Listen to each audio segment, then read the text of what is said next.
Commencer, ce que j'aimerais partager avec vous, effectivement, c'est la paracha de Shoftim, qui est dans le prolongement de ces Shabbatot qui suivent la période austère de Ben Hamtzarim. On sait que nous avons trois haftarot particulières, les Jérémiades, qui rappellent effectivement cette période triste, jusqu'à Tisha B'Av, jusqu'au 9 Av, et ensuite on a 7 semaines, non pas 3 semaines, mais 7 semaines, vous voyez. Donc on va comprimer, contraindre la période austère. En revanche, la période joyeuse est plus longue parce qu'elle démarre après le 9 Av et elle se prolonge jusqu'au Shabbat Shuvah, Bonsoir.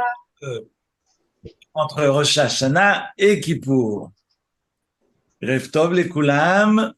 J'allume juste les micros si vous avez besoin, les enregistreurs. Voilà. Alors, soyez les bienvenus à toutes et à tous. Je vous invite à ouvrir la paracha de Shoftim. Avant de commencer, on m'a fait la remarque, parce que vous pouvez retrouver toutes les vidéos datées sur YouTube.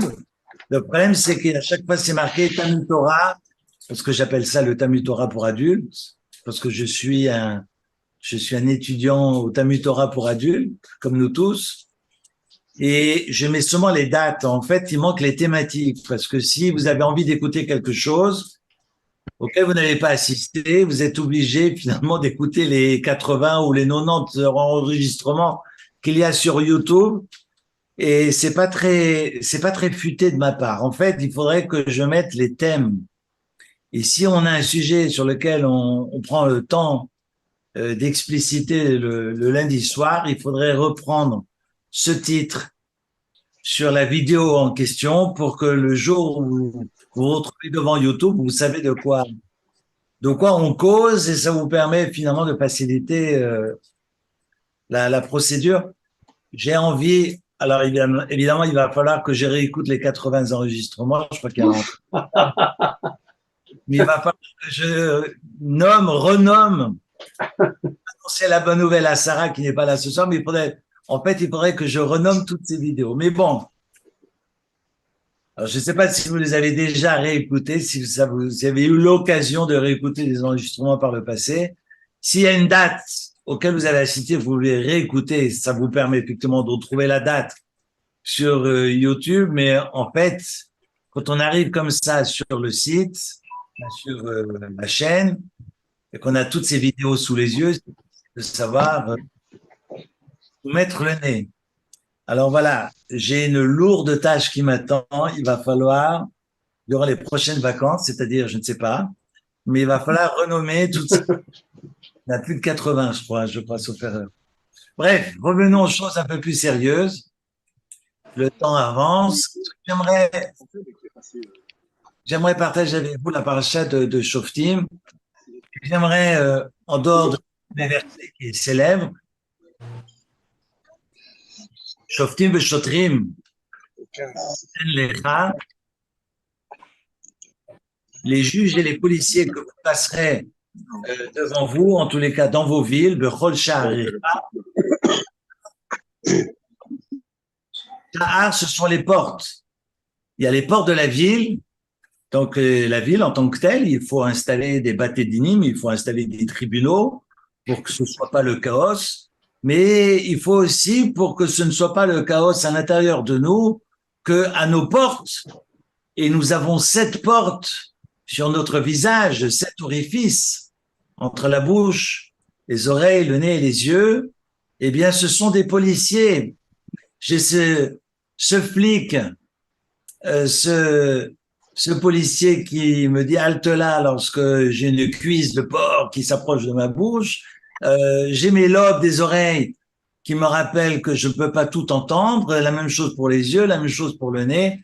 En fait, Bechol Sha'arecha, curieusement, on peut aussi penser à ces sha'ar, ces portes que j'ai au visage.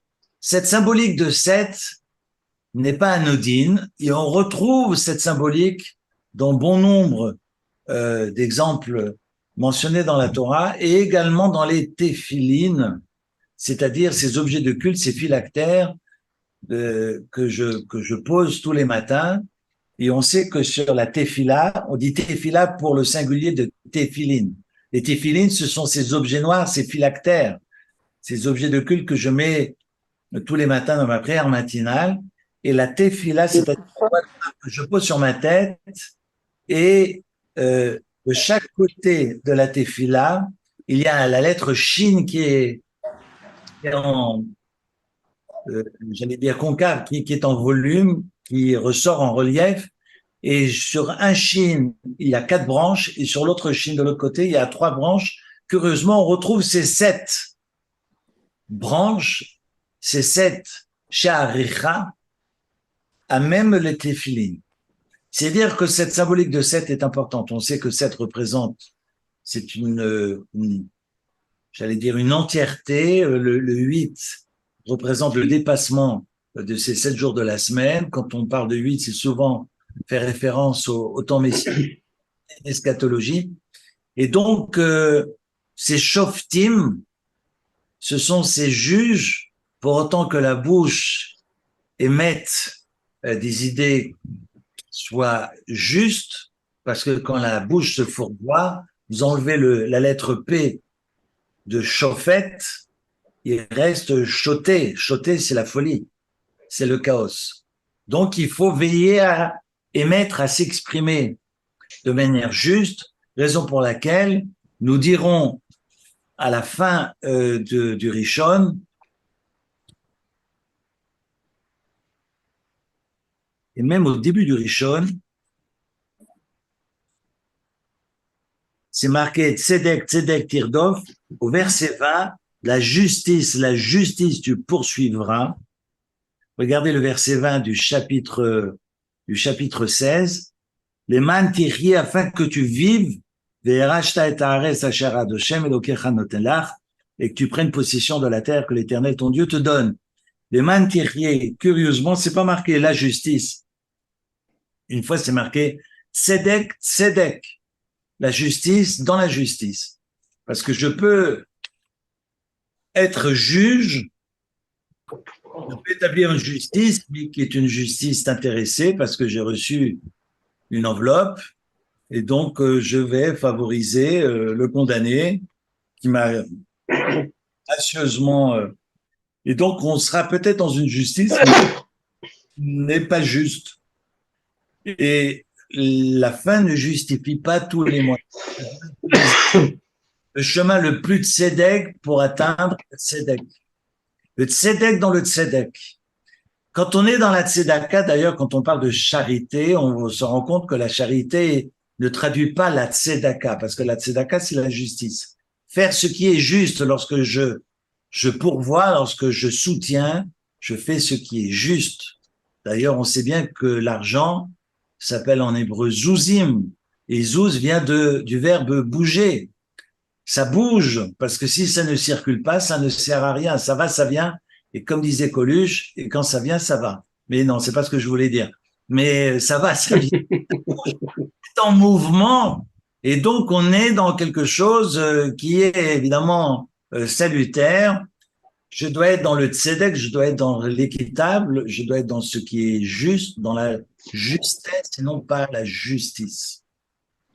À ne pas confondre kesef, tirdov, parce que parfois même c'est une boutade pas très drôle, mais parce que kesef veut dire l'argent. Tzedek, tirdov, la justice dans la justice, tu poursuivras. Ne pas confondre tzedek avec kesef qui est l'argent, parce que parfois on peut se poser quelques questions quant à l'attitude de certaines personnes. Bref, loin de nous évidemment, on est à Genève, on est au-dessus de tout soupçon. J'aimerais ensuite partager avec vous la fin de la première montée. C'est marqué que je dois suivre l'enseignement des sages au verset 11, chapitre 17, selon l'enseignement que les sages t'enseigneront et selon le jugement qu'ils diront, ta'aseh tu feras, l'otasour ne te détourne pas, minadavar, de la parole, de la chose, achaya guidolecha, qu'ils te diront, yamin ou smol, ni à droite, ni à gauche. Et là, Rashi, évidemment, que vous connaissez bien, est assez surprenant. Rashi nous enseigne, alors je vais vous lire le Rashi, ni à droite, ni à gauche, vous irez. Et Rashi nous dit, même à Philo Omer Lecha, même si le sage te dit, Aliamin chez Usmol, que la droite, c'est la gauche, va la smol chez Yamin, ou que la gauche, c'est la droite, eh bien, vous ne devez pas vous détourner de sa parole et vous devez évidemment abonder en son sens, en son sens. Et Rashi continue, ve kol sheken, à plus forte raison, shomer lecha, si le sage te dit al yamin, yamin, que la droite est bien la droite, val small, small, et que la gauche est bien la gauche. Extraordinaire. Ça veut dire quoi? Donc, que la droite soit la gauche et la gauche soit la droite, déjà, c'est incompréhensible. C'est-à-dire qu'on ne se détourne pas de la parole des sages. Eux sont censés être dans le tzedek. Pour autant, évidemment, on s'entend que les sages sont dans le tzedek, dans ce qui est juste et équitable. Donc, je dois les écouter et ne pas, et ne, il faut éteindre les micros, voilà, pour éviter l'arsène. Parce que c'est vrai que si vous mettez des baffles, des enceintes pour amplifier, pour mieux s'entendre, si le micro est ouvert, il y a un retour de son, ce qu'on appelle le larsen, et on risque de s'entendre plusieurs fois. C'est peut-être bien d'ailleurs de s'entendre plusieurs fois, mais ça fait mal aux oreilles. Voilà. Ça, donc, cette droite qui est à gauche ou cette gauche qui est à droite, il y a quand même un texte assez surprenant, raison pour laquelle j'ai très envie de rappeler ce texte du Chafetz Chaim, comme je l'ai rappelé ce Shabbat, le Chafetz Chaim est l'auteur du Mishnah Brura, le commentaire le plus célèbre de ce dernier siècle sur le texte du Shulchan Aruch, sur le pilier d'Ora Chaim du Shulchan Aruch. On sait que Rav Kagan, qui était surnommé le Chafetz Chaim, est un homme qui était très pauvre, mais qui ne se faisait pas payer pour enseigner, donc il avait refusé le poste de rabbin et a préféré travailler, ou plutôt étudier, et puis en duo avec son épouse. Son épouse tenait un tout petit commerce de rien du tout et qui lui permettait de faire la comptabilité, mais surtout d'étudier toute la journée. En fait, il avait refusé le poste de rabbin parce que rabbin n'est pas un métier pour un juif. Non, je rigole, mais en même temps, c'est pas totalement faux parce que si on gagne des sous pour être dans ce sacerdoce, il y a quelque chose d'antinomique. Si c'est un sacerdoce, c'est un sacerdoce, et donc de monnayer ce sacerdoce, c'est quelque chose de pas très, voilà, pas très recevable. Mais voilà que le Chafetz Chaim, j'aime bien peut-être de temps en temps rappeler qui furent nos maîtres. Et le Chafetz Chaim est décédé en 1933. Il avait en revanche participé en 1912 à la création de la Aguda, en tous les cas, de la cérémonie qui a permis à la Agudat Israël de se développer. Et on l'a fait venir. C'était vraiment le pont de la plus grande sommité de l'époque. Il est né en Russie et puis en Lituanie, sauf erreur, pardon. Et puis il a vécu en Pologne, à Radin. Et à Radin, il avait autour de lui des élèves à qui il enseignait. Et puis ses élèves avaient appelé ce groupe Chafetz Chaim. Et puis ça s'est développé. Au final, on lui a confié les rênes de Radin, qui était la ville phare du début du siècle. La ville phare du début du siècle. J'ai une photo du Chafetz Chaim.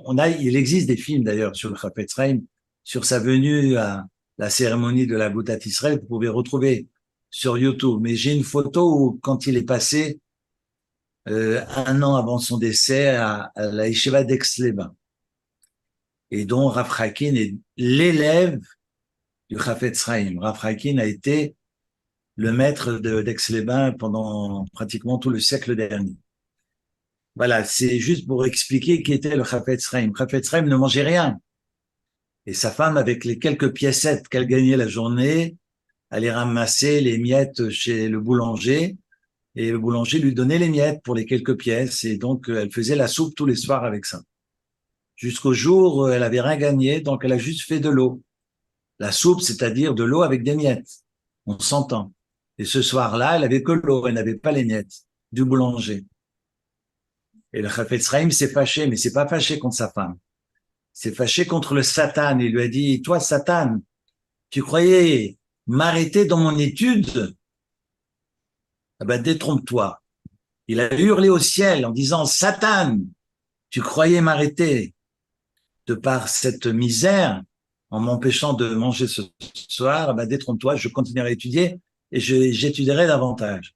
On sait que le Chafetz Chaim a fait tout un livre d'ailleurs, son travail autour du Lachon Hara, parce qu'on sait que les fautes les plus catastrophiques de l'histoire juive sont dues au Lachon Hara, à la maldisance. Que ce soit la faute d'Adam Arishon, que ce soit la vente de Joseph, que ce soit le veau d'or, tout est basé sur ce Lachon Hara, cette maldisance qui a complètement dérivé le Ham Israël. Et le Chafetz Chaim a mis toutes ses kochot, toutes ses forces pour travailler sur la question du Lachon Hara. Et considéré d'ailleurs, il avait toujours ses valises chez lui, il n'avait jamais de meubles, il avait que quelques sacs et des baluchons. Et on lui demandait un jour, mais t'as pas de meubles? Il dit, bah quoi bon, on est de passage, donc il n'avait que ses valises. Mais il était de passage pendant 95 ans. C'est-à-dire le rang que représentait le Chafetz Chaim. On ne réalise pas. Pourquoi je vous raconte tout ça? Parce que le Chafetz Chaim apporte un très joli commentaire sur ce Yamin ou Small. Et il rapporte un verset de Zacharie qui dit que le Satan se tenait, c'est au chapitre 3 de Zacharie, que le Satan se tenait à la droite du prêtre, qui se tenait à sa droite pour l'accuser. Et la question, c'est de se demander comment se fait-il que le Satan se passe à la droite et non pas à gauche, parce que la gauche, hein, comme on dit en latin, sinistrale. D'ailleurs, je crois que les Julia m'arrêtera si je dis des bêtises, sinistra, c'est la gauche, hein, en italien aussi, et le sinistre, c'est-à-dire qu'on associe toujours la gauche à ce qui est proscrit, à ce Oui, qui oui, est... oui, le même sens. Sinistre, quelque chose de mal. Absolument. Alors, c'est intéressant, c'est que, merci beaucoup, c'est qu'en hébreu, effectivement, la transgression représente la gauche et la mitzvah, la bonne action, représente la droite. Et là, on marque que le Satan est à la droite du prêtre, mais pour accuser, mais comment est-ce qu'il peut être à droite si la droite représente la mitzvah? Et le Chafetz Chaim nous dit, non, parfois, on a le sentiment qu'on s'apprête à faire une mitzvah parce que le Satan nous amadoue, nous essaye de nous attirer, et que ce Yetzer Hara peut se déguiser et nous faire croire qu'on est dans une bonne action, alors qu'on est complètement en train de se fourvoyer. Et que les Chachamim viennent derrière en nous disant, attention, la droite, c'est la gauche. Cette droite-là que vous croyez être la droite n'est pas la droite, c'est la gauche. Et inversement, la gauche, c'est la droite. Donc, vous voyez que on se construit par des représentations. On ne croit que ce que l'on perçoit, mais la persuasion,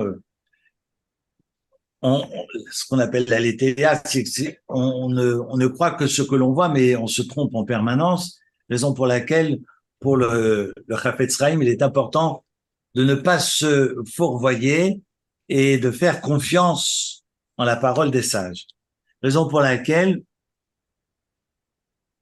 quand Rachid nous dit qu'à plus forte raison, la gauche est la gauche et que la droite c'est la droite, et Rachid insiste, à plus forte raison, quand la droite c'est la droite et la gauche c'est la gauche, que veut nous dire Rachid?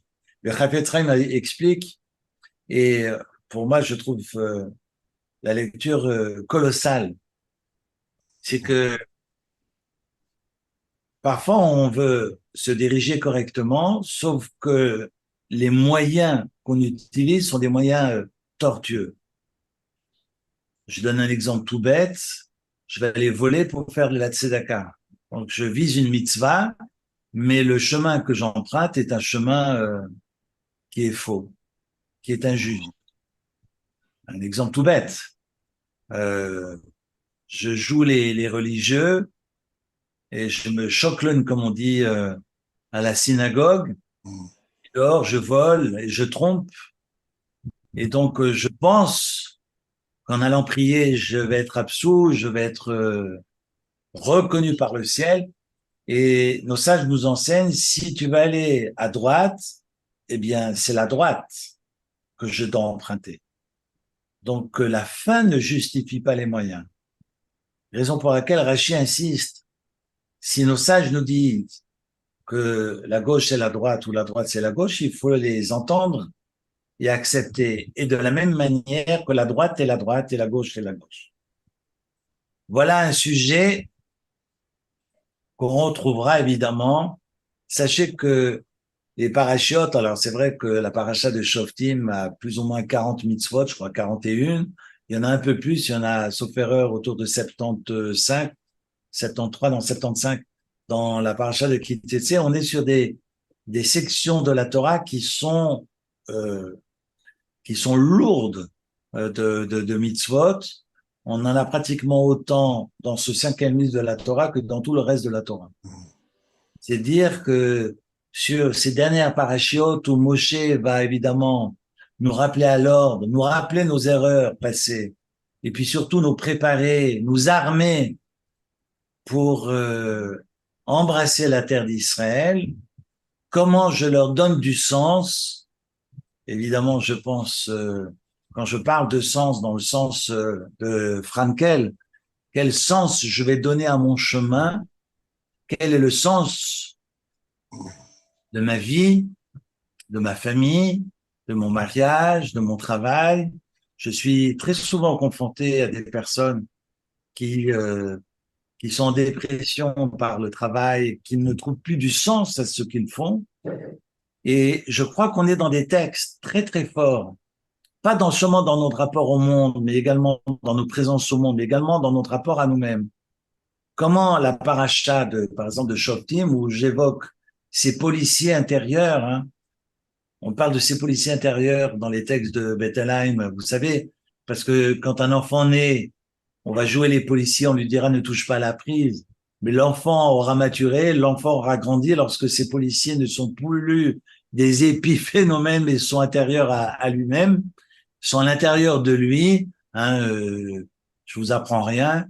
Et ça, sont ces shotim et shotrim qui sont à l'intérieur de nous. Comment je me guide et comment je m'oriente sans tomber dans ces travers dans lesquels il y a confusion, dans lesquels il y a chaos. Très difficile, surtout dans un monde du visuel. Je vous invite à lire Jacques Ellul, qui parle de la parole sacrifiée. Comment est-ce que toutes ces images nous trompent en permanence, hein? Quand vous écoutez les infos aujourd'hui, vous ne savez plus s'il faut aller serrer la pince à Poutine ou à Zelensky, ou inversement. On ne sait plus quoi penser, qui a raison. On se prosterne devant les États-Unis et le lendemain, on se prosterne devant les Russes. Enfin bref, Hachem Ishmor, Dieu préserve, je crois qu'on est tous lotés à la même enseigne. Et simplement, la Torah nous permet juste de remettre un peu, j'allais dire, la synagogue au milieu du village. Ce qui est important, c'est pas qu'on nous dise ce qu'il faut penser. Mais ce qui est important, comme faisait Daniel Cohen, qui est parti je crois hier ou aujourd'hui, qui était un des grands économistes du siècle, dont on disait de lui, il savait poser les bonnes questions. Mais je crois que rien que ça, c'est être juif, si j'ose dire. C'est que finalement, ce qui est important, c'est pas donner des réponses, c'est vous dire comment vous orienter dans la vie, mais c'est d'être toujours en mesure de se questionner. De pas dire amen à tout ce qu'on entend, que la personne face à vous ait une barbe longue ou pas, on s'en fout. Mais ce qui est important, c'est de rester critique et de poser, comme le faisait Cohen, de poser des bonnes questions.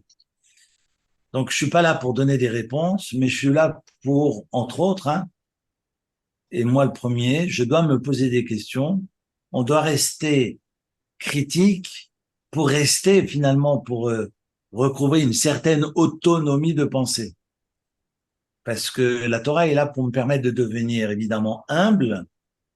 Et puis, cette autonomie, elle est fondamentale parce que ça me permet d'être face à Dieu dans une relation d'immédiateté, sans média, aucun. Que ce soit un maître, que ce soit un rave, qui veut dire la même chose en français, c'est important, cette autonomie. Autrement dit, c'est important cette critique personnelle, intérieure. La paracha euh, qui est celle de Shoftim, poursuit avec cette question de la sorcellerie. C'est une question qui est, euh, j'en discutais d'ailleurs cet après-midi avec quelqu'un, on ne mesure pas la force de la sorcellerie. On est sur les versets 10 et 11 et 12, sur les abominations que mentionne le chapitre 18, versets 10, 11 et 12, où on nous demande de ne pas faire passer son fils et sa fille dans le feu. Quelqu'un qui pratique la divination, qui consulte les présages, les devins, les sorciers, et les charmeurs, et les oracles, évidemment, comme ceux qui consultent les morts, ce sont des abominations. Vous allez me dire comment consulter les morts. Ben, c'est du même acabit. On est sur un monde totalement parallèle et Dieu nous oblige à aller vers la vie. Donc aller vers la vie, c'est pas de savoir si demain il va pleuvoir. Non, ça aide. Parce que ça permet de savoir s'il faut sortir sa valise d'hiver ou ça va laisser sa valise. Parce qu'au marronnier, on a au moins cette cave où on stocke les affaires personnelles des résidents. Donc, savoir est-ce que je remonte la valise d'hiver ou pas, quand il fait 38 degrés dehors, évidemment, ça permet de savoir s'il fait beau ou pas demain, de la sortir ou de ne pas la sortir. Non, je parle pas. Et d'ailleurs, Maïmonide, le Kesef Mishneh, très intéressant d'ailleurs, le texte dans Maïmonide qui nous dira, là, on n'est pas dans le présage. Parce que forcément, s'il pleut, ben, on sera mouillé. S'il ne pleut pas, on ne sera pas mouillé. C'est pas ça la prédiction. La prédiction, c'est de savoir si demain il va m'arriver un accident ou pas. C'est savoir est-ce que si je vois un chat noir devant moi, est-ce que je signe mon contrat ou je ne signe pas mon contrat? Là, on est dans un monde totalement obscur, un monde parallèle, totalement proscrit et montré du doigt par la Torah, étant une abomination. Parce que Dieu veut qu'on aille bacharta bachaim, choisir la vie, choisir de ce qui est de plus vivant dans la vie. Donc là, on est vraiment tiré vers le bas. Et c'est vrai que on posait la question, oui, mais comment questionner les morts? Oui, on sait que nous racontent les commentaires sur ce verset-là, qu'en mettant un os, on peut faire parler le maître. Alors vous allez me dire, mais je ne sais pas, bah, il suffit juste, je vous enverrai peut-être des liens hein, sur les sorciers de certains villages au fin fond, aux confins de la terre, qui sont capables de faire pleuvoir. Donc évidemment, ce sont des mondes où on peut influer sur la nature et qui existent, qu'on méconnaît, mais qui existent parfaitement et qui sont totalement interdits par la Torah parce que on doit aller vers la vie et on peut pas accueillir la vie, c'est de faire confiance à Dieu. Accueillir la vie comme elle arrive, comme elle vient, c'est finalement de s'incliner devant le Créateur. Et c'est être relié avec le divin. Sinon, on est dans l'abomination. On y reviendra si vous êtes d'accord, parce que ce monde de la Touma, ce monde de l'impureté, on en parlait, on évoquait quelques exemples avec la descente en Égypte. On a eu l'occasion de parler avec l'histoire de Yosef, avec Pharaon et ses sorciers qui en faisaient pratiquement autant que Moïse. On a eu l'occasion de parler tout ça l'année dernière. On y reviendra le cas échéant. Ce que j'aimerais vous inviter à faire, c'est non pas de revenir sur le texte que je vous ai envoyé vendredi. Et grâce à Julia, je me suis rappelé qu'on n'était pas encore le 2 avril, mais on était le 2 avril seulement ce samedi. Eh bien, il s'agit de la sortie qui était Tzela Milchama, de sortir en guerre, le début du chapitre 20.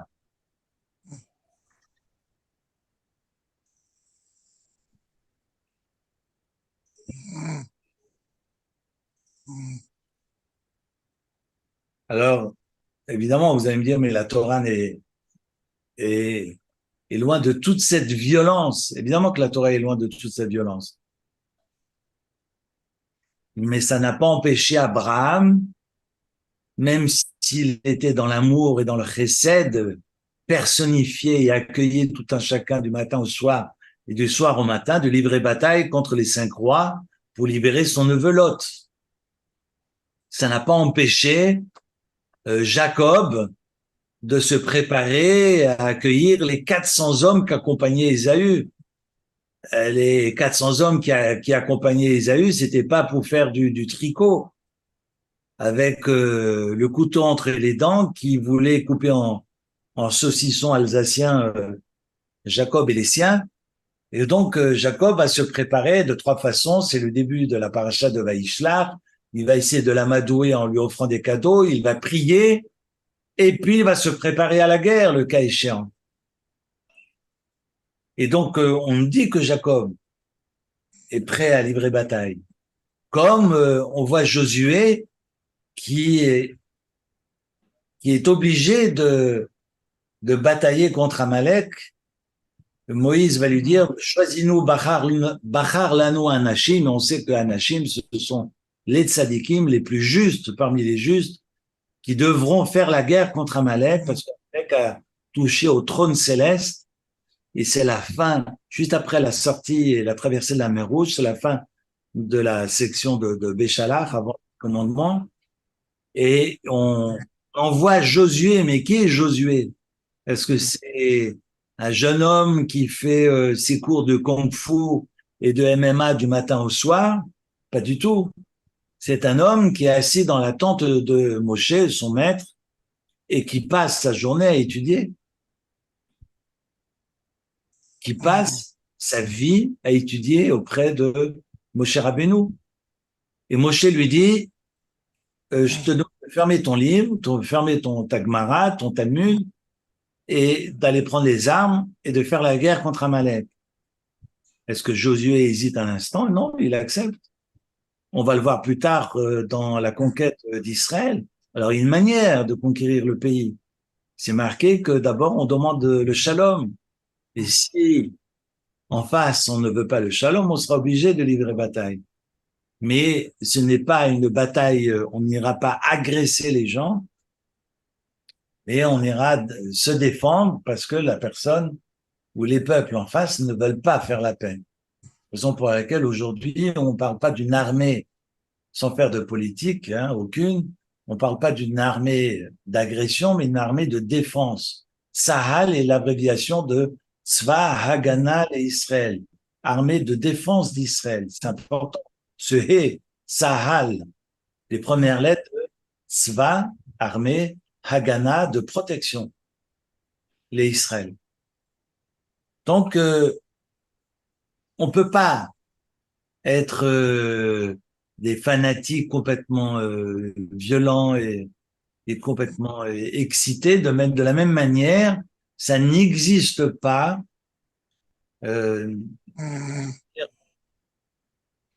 se bénir de se dire on va être dans le pacifisme naïf et bête. Et comme nous l'enseignent nos sages dans le traité de Sanhédrin, si quelqu'un vient me tuer, Ashkem Leorgo, lève-toi et va le tuer. Si si la personne, on est convaincu qu'elle vient me tuer, je ne dois pas tendre l'autre joue, je dois me défendre, parce que si je prends la vie par-dessus tout, alors je dois malheureusement prendre, raison pour laquelle beaucoup insisteront sur ce commandement des 10 commandements. C'est pas marqué ne pas tuer, mais c'est marqué l'otirtsar, qui veut pas dire l'otarog ne tue pas, mais l'otirtsar signifie ne pas assassiner. C'est pas la même chose. Et là effectivement, effectivement, on est sur défense. Je crois qu'il y a des micros ouverts.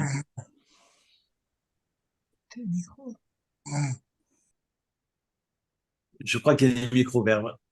Alors, on est sur la défense. On n'est pas sur une préméditation. On n'est pas là pour assassiner. On est là pour effectivement veiller à sauver la vie par-dessus tout. C'est important. Comme on dit en latin, si vis pacem paribalum, si vis pacem, si effectivement je veux la paix, je dois préparer la guerre. Je dois donc veiller, si un jour, comme nous enseigne le prophète Isaïe, transformer les armes, loïsagoy el gol cherev, et que les nations ne lèvent pas les glaives contre l'une contre l'autre, et qu'on n'apprendra plus l'art de la guerre. Vous connaissez évidemment ce texte par cœur d'Isaïe. Eh bien, cela ne signifie pas que s'il y a guerre, je dois rester impassible.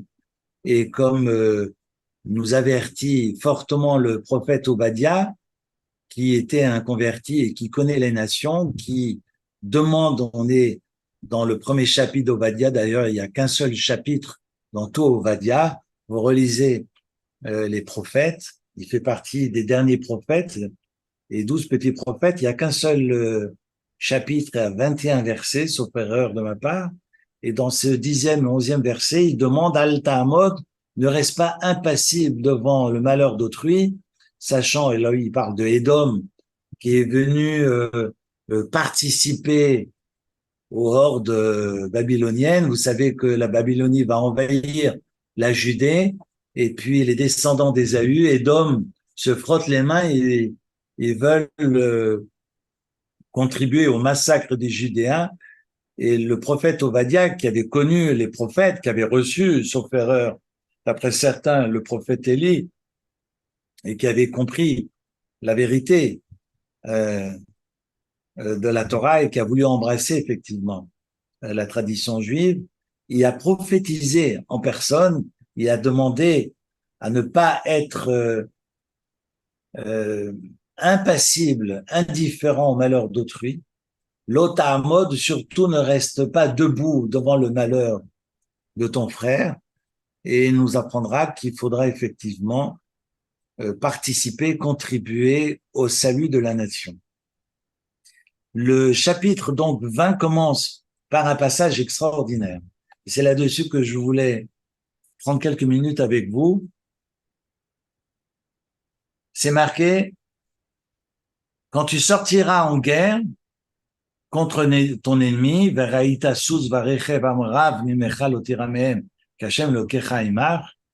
tu sais que l'Éternel, ton Dieu, est avec toi parce qu'il t'a fait monter du pays d'Égypte et il ne t'a jamais abandonné. Eh bien, avant le combat, il faudra que le prêtre, le grand prêtre, nous précise le Talmud et nous enseigne donc dans le traité talmudique de Sota. Je ne sais pas si vous avez le traité en français avec vous, l'édition ArtScroll, on est à la page 42 de Sota. on apprend que le Kohen Gadol devait aller auprès du peuple en disant, voici le verset 3 extraordinaire, et le grand prêtre disait au peuple, Shema Yisrael, latem kerevim ayom la milchama loivechem. Écoute Israël, vous vous apprêtez à livrer bataille aujourd'hui contre vos ennemis. Al yerach levavechem, que ne s'affaiblisse pas levavechem votre cœur. N'ayez pas peur, al tirou, al techapezu, al tartsu mipenehem, n'ayez pas de défaillance et de panique devant eux. Voilà que le grand prêtre va encourager le peuple et ensuite on a un verset célèbre parce que c'est le verset que nous récitons tous les Shabbats matins quand on fait la bénédiction de l'État d'Israël, qui Hashem Elokechem haolech imachem et ilachem lachem imoivechem loisha etrem. C'est un verset de la Torah qui est ici, c'est ce verset 4 du chapitre 20 que nous récitons tous les samedis matins. Et ensuite, nous enseigne le Talmud, nous enseigne nos sages que le grand prêtre demandait aux généraux, aux policiers, à Shotrim, aux officiers qui l'entouraient, de parler à leur tour et de dire au peuple, Mi Haïsh, quel est l'homme qui a construit Baït Hadash, une nouvelle maison? Velo Hanacho, et ne l'a pas encore inauguré. Alors, Yeler Viachov, le veto, qu'il aille, il retourne chez lui.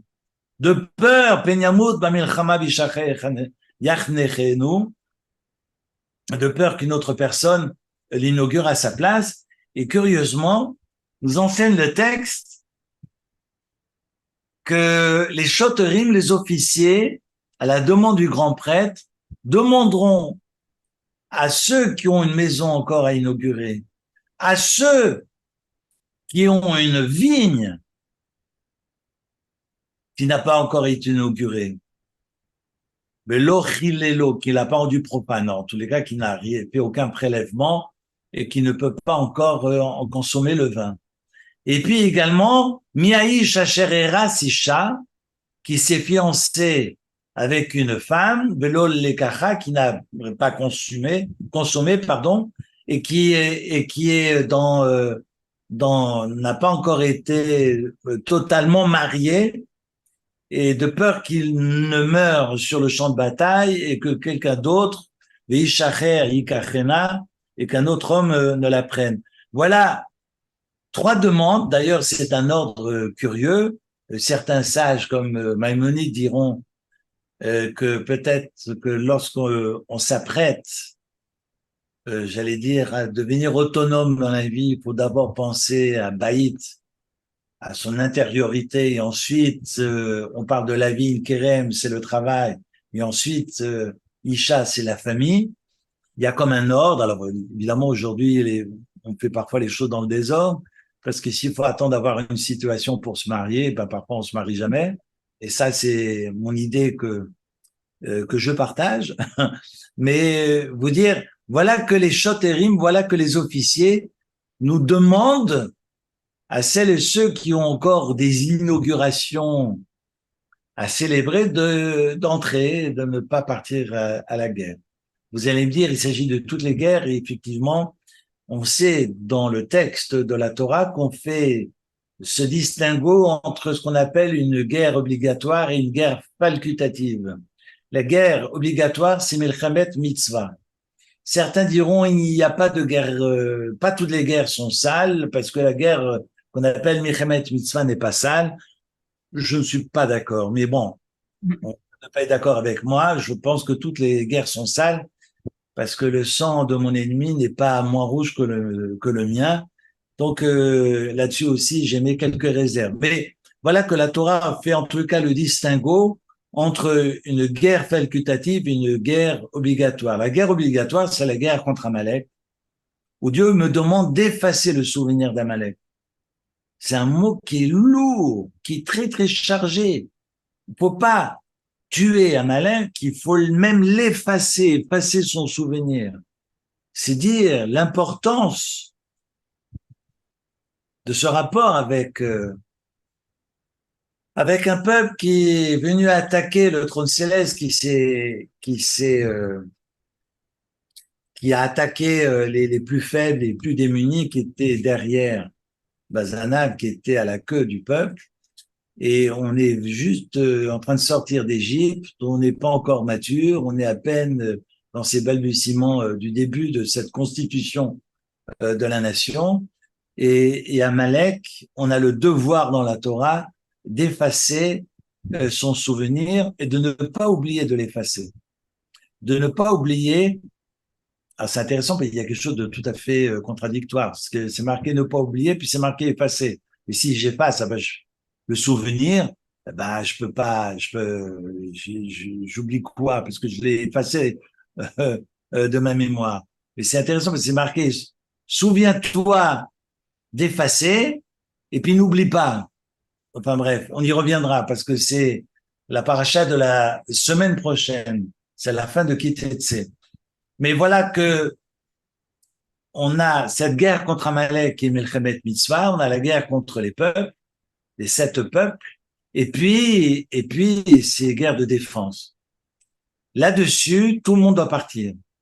En revanche, dans les guerres facultatives, c'est les guerres de conquête comme David Améler. On savait que le roi David, dans le Grand Israël, comprenait également la Jordanie, le Liban, la Syrie d'aujourd'hui. C'est dire, c'était un vaste pays. Je ne vais pas faire de politique. On est sur une géographie assez particulière qui est loin de celle d'aujourd'hui. Voilà que on a 2 types. Ça vaut la peine si vous avez les textes de Maïmonide, je ne sais pas s'il existe en français, il existe peut-être en anglais, mais il faut reprendre les lois du Rambam de Maïmonide sur les rois et les guerres. Et il y a des guerres où le roi n'est pas obligé de se soumettre à la décision du Sanhédrin, des 71 personnes qui siégeaient, des sages qui siégeaient dans le tribunal, dans le grand Sanhédrin. Vous savez que on a des directions qui sont pas, j'allais dire, des directions d'une tête, même pas bicéphale, plutôt tricéphale, parce qu'au-dessus du peuple d'Israël, il y avait un roi, il y avait un Kohen Gadol, on est dans le spirituel, et puis on avait le Rosh Sanhédrin, la tête du tribunal des 71 rabbins. Donc on est là dans le religieux. Et on a vraiment le politique, c'est le roi, le spirituel, c'est le Cohen, et le religieux, et pratico-pratique, on est dans le Sanhédrin. On a ces 3 personnes qui travaillent conjointement pour pouvoir orienter tous ces desseins. Voilà que le roi devait effectivement s'incliner, se soumettre au Sanhédrin pour ce qui est Melchemet Reshut. En revanche, pour le Melchemet Mitzvah, il n'y a pas à attendre. Le responsable politique peut prendre la décision d'envoyer son peuple d'emblée, sans attendre une autorisation quelconque du Sanhédrin. Alors, ça c'est donc la deuxième parole du Kohen Gadol. La première, écoute Israël, n'ayez pas peur, on va y aller, Dieu est avec nous. La deuxième parole transmise aux officiers, et les officiers à leur tour vont rappeler au peuple, si effectivement on est dans quelque chose de facultatif et si parmi vous des inaugurations n'ont pas été faites, on vous demande de rentrer à la maison. Et puis voilà que les officiers, et là ce n'est plus le Kohen Gadol qui demande aux officiers de répéter, mais les officiers après de leur propre initiative vont à leur tour dire au peuple, Veya c'est fou, c'est marqué au verset 8, vont rajouter Hashotrim Ledaber, les officiers, donc en parlant, et diront Mi ha'ish qu'est l'homme hayare berach halevav, qui a le cœur fragile et qui a peur, donc Yeler v'yashov le veto, qu'il aille et qu'il retourne vers sa maison. Velo yimas et levav echad, qu'il va vaut, qui ne fasse pas dégonfler, qui ne fasse pas fondre le cœur de ses frères comme son propre cœur. Intéressant. C'est le traité talmudique de Sota, à la page 44. C'est Rabbi Yossi Aglili, Rabbi Yossi le Galiléen, qui vient nous dire que celui Hayaré qui a peur, c'est Hayaré mais Averot Shebeyado. C'est à cause de ses péchés qui sont dans sa main dont il est coupable, et il a peur de partir à la guerre et qu'il soit tué, non pas parce que c'est la guerre, mais parce qu'il a péché. Et donc il est préférable qu'il n'aille pas se battre. C'est dire que ceux qu'on envoie à la guerre, c'est qu'ils n'ont absolument rien à se reprocher. Raison peut-être pour laquelle, quand à la fin de Béchalach, Moïse demande à Josué d'envoyer des hommes, ça veut dire des hommes qui n'ont rien à se reprocher, qui sont justes dans leur attitude, dans leur comportement. Vous voyez le niveau finalement spirituel de ceux qu'on envoie sur le champ de bataille. Et Rabbi aussi, le Galiléen, qui nous dit oui, parce qu'il a peur, parce que ce qu'il a commis l'effraie. Parce que s'il est sur le champ de bataille, forcément, il risque de mourir. Alors, on demande à toutes ces personnes qui ont peur de sortir du rang. Et voilà la force de la Torah. Parce qu'on peut se poser la question, qu'est-ce qu'on va demander à quelqu'un qui n'a pas encore inauguré sa vigne?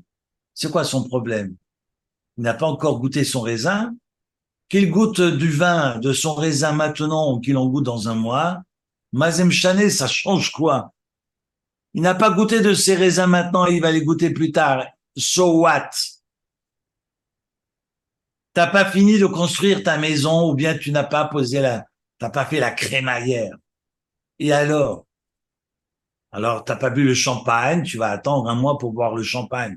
Parce que tu attends tous tes potes, tu vas poser ta mezouza, manger tes petits canapés, bah tes canapés attendront quelques semaines, le temps de faire la bataille et de revenir. Non, non, non, rentre, va faire ta crémaillère, ton champagne est au frigo, il faut le boire. Je vois pas, on peut se poser la question, on nous raconte quoi? Et pourquoi faut-il absolument que ces personnes entrent maintenant? Ça, c'est la force de la Torah, parce que si on demande à ceux qui ont péché, entre guillemets, parce que nous sommes tous des pécheurs, surtout dans ce beau lac, il y a de quoi pécher, mais si on demande à tous ces pécheurs de sortir du rang, eh bien, tout le monde risque de les montrer du doigt. Ah, mon voisin, il a péché. Ah, lui, il a péché. Non, non, non. On demande à tous ceux qui doivent inaugurer, ou ceux qui viennent de se marier, tout juste de se marier, ou qui n'ont pas encore terminé d'inaugurer leur vigne, de bien vouloir partir. Et donc, on va couvrir tous ces pécheurs en même temps. Et on ne montrera personne du doigt. Vous voyez la force du texte qui veut que personne ne se sente blessé, qu'on ne vexe personne. C'est de dire, évidemment, on ne fait pas l'apologie de la guerre, loin de là. Mais malheureusement, quand on est obligé de passer par là, on n'a pas le choix. Mais on n'envoie pas n'importe qui. On envoie ceux qui n'ont rien à se reprocher. Et on va demander à ceux qui ont la trouille de bien vouloir rentrer. Vous voyez que, et on va les couvrir pour que personne ne soit montré du doigt. Quelle leçon d'humilité. Mais ça nous donne aussi une belle leçon par rapport à ces conflits que nous connaissons aujourd'hui. Parce que de tout temps, nous avions des personnes, évidemment, pour autant que ce que l'on fait, on le fait honnêtement et sérieusement. Mais de tout temps, il y a celles et ceux qui priaient, qui étudiaient pour permettre spirituellement à ceux qui étaient sur le champ de bataille, d'être sauvés, et inversement. Cette unité où chacun a sa place et soutient l'autre spirituellement ou matériellement, cette unité a toujours existé. En tous les cas, c'est ce que nous devons viser. et ne pas être dans ces scissions que nous connaissons aujourd'hui et qui tuent l'unité du peuple juif. Donc, je suis le premier à prôner cette, sans abonder ni dans la gauche ni dans la droite, mais c'est de se dire que finalement, pour autant qu'on fasse ce qu'on a à faire, de le faire évidemment avec toute l'honnêteté, mais il est important qu'on puisse être à sa place pleinement et de pouvoir s'épanouir dans ce que l'on est et pas vouloir singer et dire amen à tout ce que l'on entend et prôner dans toute l'humilité évidemment requise, de prôner l'unité et nous permettre finalement de maintenir cette solidarité qu'on a toujours connue. Elle est fondamentale si on espère un jour de voir le Mashiach venir. Parce que je crois que c'est pas nous qui l'attendons, c'est plutôt lui qui est à la porte et qui attend que nous changions. Voilà pour ce soir. Alors, évidemment, il y a tellement de choses que je voulais encore partager, mais ce sera pour la semaine prochaine, si vous êtes d'accord. Oui, d'accord. Avec plaisir. Magnifique. Merci beaucoup, Eric. Merci Merci. beaucoup. Ah oui, on est non. Merci, Eric. Merci, merci beaucoup. Hazar Baruch. Merci beaucoup. Bonne soirée. Merci. Bonne soirée à tous. Merci, Eric. Merci à vous, merci de votre fidélité.